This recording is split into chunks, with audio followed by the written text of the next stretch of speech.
Olá, eu sou a professora Mônica e na nossa aula de ciências de hoje a gente vai falar sobre alguns conceitos de física, alguns que a gente já começou na nossa aula passada.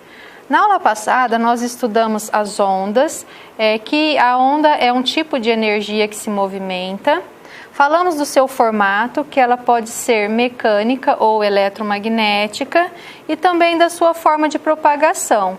No caso, a onda mecânica, ela se propaga em um meio material, e a onda eletromagnética, ela se propaga em qualquer meio, inclusive no vácuo. Vimos também que a luz é uma forma de energia que ilumina o mundo, e ela se propaga por meio de ondas eletromagnéticas, ou seja, ela não necessita de um meio material para se propagar. E além disso, também nós temos a frequência da luz, que ela é visível a olho nu. Para entender um pouco mais sobre as propriedades e as características da luz, nós temos a óptica, que é um estudo, é um ramo da física que estuda os fenômenos relacionados à luz. Os fenômenos estudados na óptica são a dispersão, a reflexão, a refração, a difração, espelhos, lentes e instrumentos ópticos. Aqui nós temos o espectro de luz eletromagnético, no caso da luz branca, a luz que é emitida pelo Sol. Por esse espectro, nós podemos observar que a luz branca, na verdade, ela é composta por um conjunto de cores, que vai do ultravioleta ao infravermelho. Nessa outra imagem, a gente pode observar outras ondas que nós vimos na aula passada, como no caso as ondas de rádio, a micro-ondas, o infravermelho, o ultravioleta, o raio-x e os raios gamas. Todas essas são ondas eletromagnéticas, mas elas não são visíveis a olho nu. Nós podemos observar que a luz visível, que é a luz emitida pelo Sol, ela fica entre o infravermelho e o ultravioleta. As características dessa onda são as cores, que vai do vermelho, laranja, amarelo, verde, azul, anil e violeta. Aqui nós temos a sequência da maior onda, que é o vermelho, para a menor, que é no caso o violeta, o menor comprimento de onda. Aqui nós temos uma pergunta muito comum, né? Por que vemos o arco-íris? Para agora a gente ver se consegue entender um pouco melhor. O arco-íris é um fenômeno óptico que se forma em razão da separação das cores que formam a luz solar. Ele pode ser observado sempre que existirem gotículas de água suspensas na atmosfera e a luz solar estiver brilhando acima do observador. Ele pode acontecer durante ou após uma chuva. Esse acontecimento ele ocorre em razão da dispersão da luz. A dispersão ela é um fenômeno que causa a separação de uma onda em vários componentes espectrais.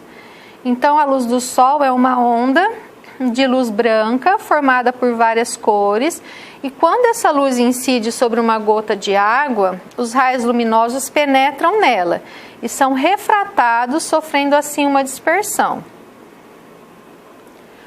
Aqui nós temos um exemplo de como ocorre a dispersão da luz quando ela atravessa uma gotícula de água. No caso, o prisma está representando a gotícula de água. Então, a luz ela incide, ela passa pelo prisma. A hora que ela sai, que ela muda de meio, ela sofre essa refração. E aí a gente consegue observar, na verdade, do que ela é formada. Uma outra pergunta frequente é: por que vemos o céu azul? Como sabemos, a luz é uma onda que possui vários comprimentos, como a gente viu no espectro de luz. Segundo o fenômeno físico do espalhamento, a luz solar ela é espalhada em várias direções, com várias tonalidades de cor, cada uma com um comprimento de onda específico, segundo aquele espectro de luz. No entanto, a onda que possui o comprimento da cor azul, ela tem uma frequência muito próxima da frequência dos gases que compõem a atmosfera. Por isso, a luz azul é reemitida em todas as direções. Um outro fator parecido com esse é por que vemos o céu laranja ao pôr do sol. É o mesmo fenômeno da dispersão que ocorre quando vemos o céu azul. Também ocorre pela tarde quando passamos a ver o céu com um leve toque de vermelho ou laranja, que se deve ao fato da luz percorrer um caminho maior até chegar aos nossos olhos, porque no caso o sol já está mais distante.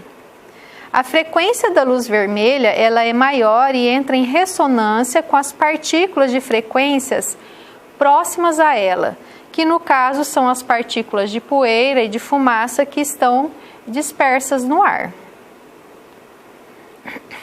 O estudo da óptica ele se divide em óptica geométrica e óptica física. Na óptica geométrica, estuda a propagação e o comportamento da luz em diferentes meios. E a óptica física é responsável pelo estudo dos fenômenos de polarização, difração, espectros e interferência. Aqui na óptica geométrica está composta de vários tipos de fonte. Nós vamos estudar, no caso, as fontes de luz, as fontes primárias e secundárias, as fontes pontuais e extensas, o pincel de luz, os meios ópticos, raio de luz e feixe de raio de luz. Para começar, o que é uma fonte de luz?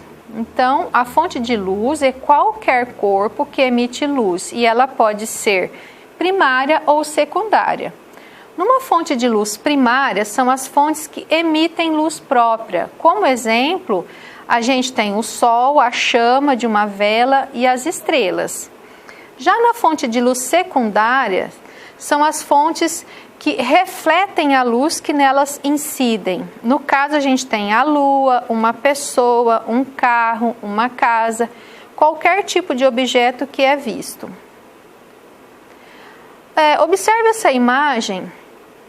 Em relação ao tipo de fonte de luz, o que a gente pode observar? Aqui nós vemos a lua e as estrelas. Uma estrela, ela é uma fonte de luz primária ou secundária? E a lua? Então, para responder essa pergunta, eu coloquei duas imagens aqui da lua. Então, nós temos aqui uma imagem da lua cheia e logo do seu lado a gente tem uma estrela. E do outro lado a gente tem uma lua crescente, que é observada que uma parte dela está escura, né? Então ela está parcialmente iluminada. Então essa lua aqui, ela está sofrendo aí a influência, né, dos raios do sol. E essa daqui está totalmente iluminada. Observando as fases da lua, a gente pode perceber que tem umas fases, que é a lua nova, né, onde a lua fica totalmente escura, a lua crescente e a lua minguante parcialmente iluminada. Chegamos à conclusão que a estrela é uma fonte de luz primária, porque ela sempre emite luz em qualquer circunstância, e a lua é uma fonte de luz secundária, porque na verdade ela está sendo iluminada pelo sol. E quando o sol não ilumina ela, ela fica escura. Fontes pontuais e extensas. O que é uma fonte pontual? São fontes pequenas que podem ser representadas por um ponto. Um exemplo seria uma vela vista ao longe de um objeto iluminado, ou um palito de fósforo. Uma fonte extensa são as fontes maiores de luz em suas dimensões. No caso, um exemplo seria, no caso, uma vela, né? Considerando, só que no caso ela estaria próxima ao objeto. Então, se eu afasto essa vela, eu vejo só um ponto ao longe, que seria um tipo de fonte pontual. Quando eu aproximo a vela do objeto, que o objeto é muito iluminado por essa vela, essa fonte de luz é chamada de extensa. O pincel de luz. Pincel de luz é toda a região do espaço iluminada por uma fonte de luz. E existem 3 tipos de pincel de luz: o cônico divergente, cônico convergente e o cilíndrico. Aqui nós temos uma fonte de luz, é um pincel de luz no caso, um pincel de luz cônico divergente. Os raios luminosos, eles partem de um único ponto e se espalham.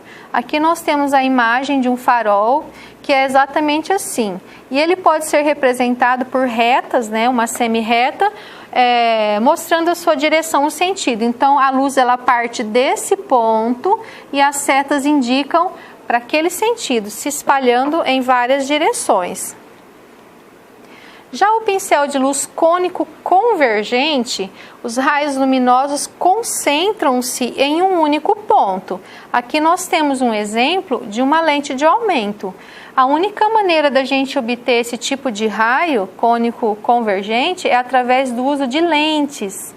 Tá? Então aqui nós temos o exemplo do esquema de uma seta. Aqui no caso a luz ela chega de vários lugares para um único ponto. Então aí é diferente. Um pincel de luz cilíndrico. Ele tem um exemplo desse tipo de pincel, é uma luz laser, né? E quando os raios de luz eles são paralelos entre si, eles funcionam como se fosse uma reta. Então aqui a gente tem o tipo de representação gráfica dele, geométrica, onde nós temos aqui o tipo de reta e o sentido e a direção dessa propagação da onda. Da onda não, perdão, propagação da luz. A gente está falando de luz agora. Os meios ópticos. Para a óptica, os meios são classificados como transparentes, translúcidos e opacos. O meio óptico transparente é aquele em que a luz se propaga, que a luz que se propaga, a gente consegue ver ela com nitidez depois que ela atravessa o meio. A gente tem como exemplo aqui até o ar atmosférico, você consegue ver o sol emitindo a luz, ou até mesmo uma água bem límpida que você consegue ver as coisas que estão no fundo. Aqui um outro exemplo seria um aquário, onde você consegue ver, né, todas as coisas que estão lá dentro e até mesmo através dele. E uma porta de vidro, que é muito usada atualmente. Meio óptico translúcido é aquele em que a luz ela se propaga, mas não conseguimos visualizar com nitidez a fonte que emite essa luz depois que ela atravessa o meio. A gente tem um exemplo aqui de um vidro, né, onde a gente só consegue ver a silhueta das pessoas. Um outro exemplo de meio translúcido é um carro numa estrada, pode ser uma neblina, uma fumaça, mas que a visão não é nítida, ela é bem confusa. O meio óptico opaco é aquele em que a luz que incide não pode ser vista, porque ela não atravessa o meio, ou seja, ela não consegue se propagar através dele, então o meio é considerado opaco. Aqui um outro exemplo de meio opaco é o rio Tietê, que infelizmente ele tem uma água tão turva, né, e poluída que a gente não consegue ver nada através dele. Aqui nós falamos do raio de luz, feixe de raios de luz. O que é um raio de luz? É a representação geométrica da trajetória da luz, indicando a sua direção e o sentido da propagação. A gente já viu alguns exemplos um pouquinho antes dessa aqui. Aqui nós temos uma representação geométrica, né, mostrando aí o sentido e a propagação da luz. Representado por um segmento de reta, orientado no sentido da propagação da luz. Um exemplo, a lanterna emitindo a luz em um meio, sendo refletida. Aqui no esquema nós temos o raio de luz, representado pela reta verde, e o feixe de luz, por essa cor aqui amarela um pouco mais extensa. O feixe de luz, então, é um conjunto de infinitos raios luminosos, por isso é uma fonte extensa. Um exemplo da lanterna emitindo a luz. Aqui nós temos um exemplo de uma das características da incidência da luz. Aqui nós conseguimos observar na imagem os raios do sol, né, chegando, né, de forma bem nítida. Então, a fonte de luz que o Sol emite é do tipo divergente, Só que a hora que o Sol, essa luz chega, né, no nosso planeta, devido à distância entre o Sol e a Terra, ela assume algumas características. Então, ela chega no nosso planeta em forma de luz reta, né, incidindo em linha reta e paralelas entre si. Essa é uma característica que pode ser observada na incidência da luz do Sol. Pessoal, nós vamos ficando por aqui na nossa aula de hoje. Eu espero que vocês tenham gostado do nosso conteúdo. O estudo da óptica, ele é muito complexo, né? Precisa de estudar bastante. Então, eu desejo a vocês bons estudos e até a nossa próxima aula.